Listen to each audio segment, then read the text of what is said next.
Demon slayer की अगर तुम मूवी देखने जा रहे हो तो उससे पहले तुम्हें ये वीडियो देखना बहुत जरूरी है, क्योंकि सुनने में आ रहा है कि जहाँ से लास्ट सीजन खत्म हुआ था वहीं से मूवी की स्टार्टिंग होगी। मतलब कि फिल्म के अंदर इतना सा भी रिकेप नहीं होगा।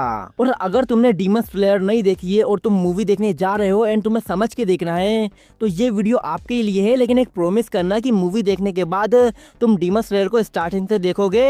तो चलो शुरू करते हैं। तो सबसे पहले अपन को तांजीरो की फैमिली को दिखाते हैं, जिसमें 2 भाई और 2 बहन होते हैं एंड उसकी मम्मी और तांजीरो यानी टोटल 6 जने हैं, क्योंकि उसके पिताजी बीमारी से मर गए थे और पूरी जिम्मेदारी अब तांजीरो पर ही है जो कोयला बेचता है। एंड वो जंगल इलाके में रहता है तो उसको पहाड़ पार करके शहर में जाके कोयला बेचना पड़ता है। कहने का मतलब है कि बंदा स्ट्रगल कर रहा है लेकिन खुश है। तो एक दिन वो शहर की तरफ कोयला बेचने जाता है, सारा कोयला बिक जाता है। अब उसको रात में पहाड़ पार करके घर जाना पड़ता है, लेकिन आधे रास्ते में ही एक बंदा मिलता है एंड बोलता है कि रात बहुत हो चुकी है, डीमन का खतरा है, तुम मेरे घर पे रुक जाओ। तो तांजीरो सोचता है कि मौसम भी बिगड़ ही रहा है तो क्यों ना मैं उसके घर पे ही रुक जाता हूँ। एंड वो डीमन का नहीं सोचता है, मतलब कि उसको डीमन पे विश्वास नहीं है। लेकिन सुबह होती है एंड वो अपने घर पर पहुंचता है एंड देखता है कि सब लोग मरे हुए हैं और उनको डीमन नहीं मारा हुआ है। ये सब देखकर तांजीरो घबरा जाता है, लेकिन उसमें से नेजुको अभी भी जिंदा रहती है। मतलब कि डीमन का खून नेजुको की चोट पर लग जाता है, जिससे नेजुको भी अब डीमन बन गई है। एंड नेजुको मारने वाली होती है तांजीरो को, लेकिन तभी एक हाशिरा आ जाता है एंड हाशिरा के बारे में अपन आगे बात करेंगे। अभी के लिए अपन कहानी को कंटिन्यू करते हैं। तो हाशिरा जैसे ही नेजुको को मारने ही वाला होता है तभी तांजीरो बचा लेता है। मतलब कि यहाँ पे सब उल्टा उल्टा चल रहा है क्या। लेकिन हाशिरा समझाता है कि तुम्हारी बहन अब पहले जैसी नहीं हो पाएगी, उल्टा बस ये इंसानों को खाती रहेगी। तो तांजीरो और हाशिरा में लड़ाई तो नहीं होती है, मतलब कि तांजीरो मारने के लिए तो आता है लेकिन हाशिरा उसे बेहोश कर देता है। बट अब नेजुको अपने भाई के लिए लड़ाई करती है, जो हाशिरा देखकर शॉक्ड हो जाता है और सोचता है कि ये दोनों काफी अलग हैं। तो हाशिरा तांजीरो को बोलता है कि मैं तुम्हें उरोकादाकी एक बंदा है, तुम्हें उसके पास जाना है, वो तुम्हें ताकतवर बनाएगा, डीमन क्या होते हैं वो सिखाएगा एंड तुम्हें डीमन स्लेयर बनाएगा, मतलब कि डीमन को मारने वाला। तो तांजीरो वहाँ पर पहुंच जाता है। 2 साल तक ट्रेनिंग चलती है और यहीं पर डीमन स्लेयर की हिस्ट्री बताते हैं कि ये एक ऐसा संगठन है जिसमें 100 से ज्यादा लोग हैं, लेकिन इसे सरकार नहीं मानती है और डीमन इंसानों को खाते हैं। मतलब कि बेसिक बताते हैं। बाकी कहानी में आगे बात करें तो उसकी ट्रेनिंग कंप्लीट हो जाती है, लेकिन डीमन स्लेयर बनने के लिए उसको एक टास्क कंप्लीट करना पड़ता है। टास्क ये है कि 7 दिन तक उसको जंगल में सरवाइव करना पड़ेगा, लेकिन उसी जंगल में डीमन हैंगे एंड वो कैसे ना कैसे करके सरवाइव कर लेता है।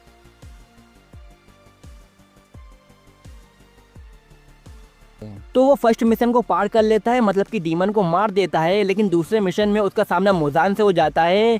मुजान वो है जिसने इस दुनिया में डीमन लाया है, मतलब कि फर्स्ट डीमन यही था एंड सबसे ताकतवर डीमन भी यही है, जो एक लौता डीमन है जो इंसानों को डीमन बना सकता है। एंड इसकी कहानी अपन आगे बात करेंगे कि ये मुजान कैसे डीमन बना। अभी के लिए तांजीरो मुजान को देख लेता है, लेकिन मुजान अननोन बंदे को डीमन बनाकर सारा फोकस उस पर ले आता है। लेकिन तांजीरो बोलता है कि तेरा गला मैं ही काटूंगा, क्योंकि डीमन का गला काटने के बाद डीमन मर जाता है। लेकिन हाँ, एक स्पेशल तलवार होनी चाहिए जो डीमन स्लेयर को मिलती है। एंड फिर मुजान अपने चमचों को भेजता है कि जाओ तांजीरो को मार दो, लेकिन वो खुद ही मर जाते हैं। लेकिन यहाँ पे पता चलता है कि नेजुको पहले जैसा ठीक हो सकती है, मतलब कि उसकी दवाई बन सकती है, बस हाई लेवल डीमन के खून चाहिए। कहानी आगे बढ़ती है, तीसरा मिशन मिलता है और यहाँ पे फर्स्ट बार जेनेत्सु और इनोस्के से मुलाकात होती है। जेनेत्सु की बैक स्टोरी की बात करें तो उसके माँ बाप नहीं थे, लेकिन उसके दादाजी, जिसे वो टीचर भी बोलता था, उनने उसको ट्रेनिंग दी होती है। लेकिन बंदे की बहुत फटती है, हर बात पर रो पड़ता है। लेकिन जब वो सीरियस होता है ना भाई, मैं तुम्हें आगे बात करूंगा कहानी में आगे। वहीं दूसरी तरफ इनोस्के की बैक स्टोरी की बात करें तो उसकी माँ ने बचपन में ही उसे खाई में फेंक दिया था, जब वो शायद 1 साल का भी नहीं था।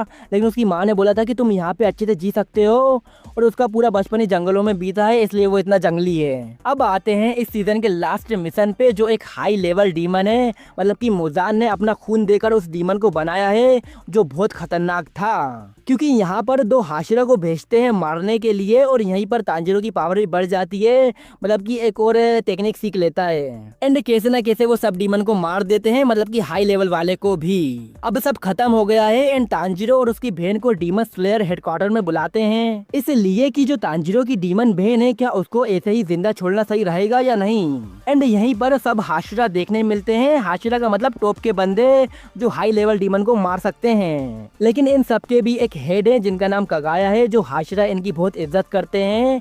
इन कगाया बोलते हैं कि तांजिरो की बहन ने अभी तक किसी इंसान को नहीं खाया है तो उसको नहीं मारेंगे, लेकिन हाशिरा बोलते हैं कि हम डीमन पर भरोसा नहीं कर सकते हैं। तो कगाया बोलते हैं कि मुझे उरोकोदाकी का खत मिला है एंड ये वही है जो तांजिरो को 2 साल तक ट्रेनिंग दिया था। उरोकोदाकी लेटर में बोलते हैं कि नेज़ुको किसी इंसान को नहीं खाएगी, लेकिन कभी उसने फ्यूचर में ऐसा किया तो मैं इस गलती के लिए अपने आप को ही मार दूंगा। एंड लास्ट में तांजिरो की बहन को नहीं मारते हैं। एंड कहानी की आगे बात करें तो बस 4-5 फिलर एपिसोड दिखाते हैं। एंड लास्ट एपिसोड में मुजान को दिखाते हैं जो गुस्सा होता है कि कैसे हाई लेवल डीमन मर गया, और उसके बाद मुजान एक और किसी डीमन को अपना खून देता है एंड बोलता है कि तुम हाशिरा और तांजिरो को मार दो।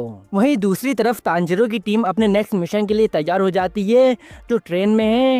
एंड वहीं पर मुजान का एक डीमन भी है जिसको अभी खून दिया था, और यहीं पर पहला सीजन खत्म हो जाता है जो मुझे काफी अच्छा लगा था। एंड अब चलो दूसरे सीजन की बात करते हैं। तो यहाँ पर अपन को एक हाशिरा दिखाते हैं जिसका नाम रेंगोकू होता है, जो एक डीमन को मार देता है, और फिर उसके बाद कहानी पहले सीजन से कंटिन्यू हो जाती है। मतलब कि एक डीमन जिसने ट्रेन को ही अपना पूरा शरीर बना लिया है, जो कैसे ना कैसे तांजिरो की टीम उसे हरा देती है, जो देखने में फाइट काफी अच्छी लगती है। मतलब कि भाई उसके अंदर एनिमेशन एक नंबर है। लेकिन इसी ट्रेन में पता चलता है कि एक डीमन है जिसकी रैंक 3री होती है, जो काफी खतरनाक है, जिसका नाम अकाजा है। एंड तुम इसी को देखकर टाकिस में चिल्लाओगे क्योंकि मूवी में आधे से ज्यादा फोकस इस पे ही किया जाएगा।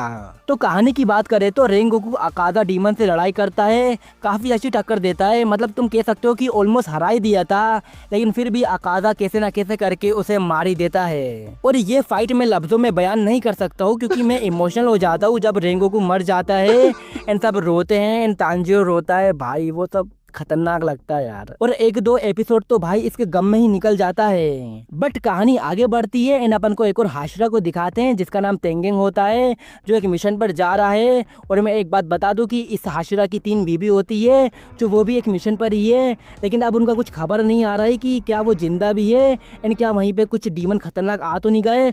तो वही देखने के लिए जाता है एंड उनके साथ तांजिरो की टीम भी जाती है। और वहीं पे पता चलता है कि 2 6 रैंक के डीमन है जो बहुत खतरनाक है। फाइट जबरदस्त होती है, लेकिन एंड में तेंगेंग और तांजिरो की टीम हराई देती है। बट तेंगेंग यानी उस हाशिरा का हाथ कट जाता है, तो तुम समझ लो कि 6 रैंक नहीं इनकी इतनी वाट लगा दी थी, तो फर्स्ट रैंक का क्या होगा। और उससे भी बड़ी बात मुजान क्या कर देगा, क्योंकि डीमन स्ट्रेल ने 100 साल बाद किसी हाई रैंक डीमन को मारा है, तो बहुत बड़ी और बहुत सीरियस फाइट थी जो ये लोग जीत गए हैं। लेकिन कहानी कंटिन्यू करते हैं, उस हाशिरा की तीनों बीवी बच जाती है। और एक बात बता दो यार, 6 रैंक के जो डीमन है ना, उनकी भी बैक स्टोरी बहुत इमोशनल हो जाती है। मतलब यार देखने में बहुत वो लगता है, लेकिन अपन ज्यादा डीप नहीं जाते हैं, कहानी तो कहानी बात करते हैं। तो एंड में बस वो लोग हरा देते हैं, सीजन 2 खत्म हो जाता है, क्योंकि ये सीजन बस फाइट ही वाला था। लेकिन अब चलो सीजन 3 की बात करते हैं, क्योंकि यहाँ पे बहुत सारे राज पता चलेंगे। तो सीजन 3 की शुरुआत में तांजिरो को बहुत पट्टी लगी हुई है, क्योंकि जो अभी फाइट हुई थी उसकी चोट अभी तक ठीक नहीं हो पाई है, और उसकी तलवार भी खराब है, क्योंकि जब जब उसकी बड़े डीमन से फाइट हुई है उसकी तलवार टूटी गई है। और जो तांजिरो की तलवार बनाता है वो गुस्सा हो गया है, क्योंकि तलवार बहुत मुश्किल से बनती है।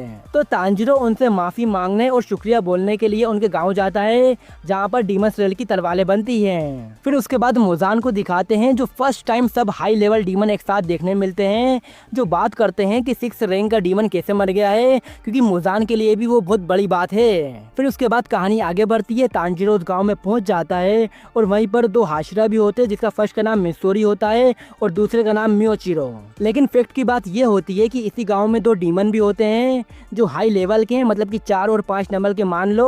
एंड फिर उसके बाद क्या होता है, फाइट होती है, और फाइट काफी लंबी चलती है। फर्स्ट डीमन को तो एक हाशिरा हरा देता है जिसका नाम मियोचिरो है, लेकिन सेकंड डीमन काफी खतरनाक होता है। तांजिरो और उसकी बहन एंड मिसोरी, इन चारों की मदद लगती है जब जाकर वो हार जाता है। लेकिन उसी दौरान तांजिरो की बहन नेजुको को छाया चाहिए होती है, जो उसे नहीं मिलती है क्योंकि सुबह होने वाली है और सूरज से डीमन जल के मर जाते हैं। तो नेजुको भी जलने लगती है, लेकिन तांजिरो को ना चाहते हुए भी पहले उस डीमन को अच्छे से खत्म करना पड़ता है। एंड तांजिरो सोचता है कि मेरी बहन की तो हड्डियां भी नहीं बची होगी, लेकिन वो देखकर शॉक्ड हो जाता है कि नेजुको धूप में नहीं जल रही है।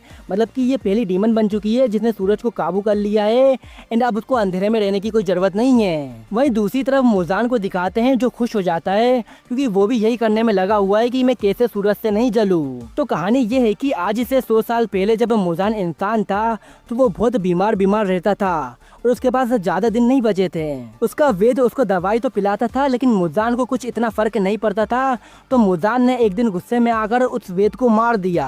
लेकिन जब मुजान को पता चला कि जो वेद दवाई मुझे पिलाता था वो रियल में असर करती थी, मतलब कि कह सकते हो कि उस दवाई से ही वो ज्यादा डीमन बन गया था, खतरनाक वाला। क्योंकि लास्ट सीजन में बताया था कि वो पेधा ही डीमन हुआ था। वैसे अपन ज्यादा उधर नहीं जाते, अभी उसकी बात करेंगे, अभी इसकी बात कर लेते हैं। तो बस मुजान से गलती ये हो गई कि उसने अपने वेद को गलत मार दिया, क्योंकि वो रात में तो ताकतवर बन जाता था, लेकिन सुबह जैसी होती थी तो वो धूप में नहीं निकल सकता था। मतलब वो वेद को नहीं मारता तो वेद कैसे न कैसे कुछ करके सूरज की लाइन खत्म कर ही देता। एंड मुजान 1000 साल से यही कोशिश कर रहा है कि कैसे भी मैं ये दवाई बना लूं एंड सूरज पे काबू कर लूं, लेकिन वो दवाई आज तक बन ही नहीं पाई है। लेकिन 1000 साल बाद नेज़ुको एक ऐसी डीमन है जिसने सूरज पे काबू कर लिया है, तो अब मुजान को वो दवाई बनाने की कोई ज़रूरत नहीं है, क्योंकि अब मुजान नेज़ुको को अपने अंदर लेकर सूरज में निकल जाएगा। लेकिन अभी तक मुजान ने नेज़ुको को पकड़ा नहीं है। कहानी में आगे बात करें तो तांजीरो उस गांव से चले जाता है और वहीं पर 4th सीजन खत्म हो जाता है। लेकिन अब चलो लास्ट सीजन की बात करते हैं, जो यही सीजन मूवी से जुड़ेगा। लेकिन सच बताऊं तो ये सीजन इतना खास नहीं है, बस हाशिया ट्रेनिंग को दिखाते हैं, जो तांजीरो अलग अलग हाशिया से ट्रेनिंग सीखता है।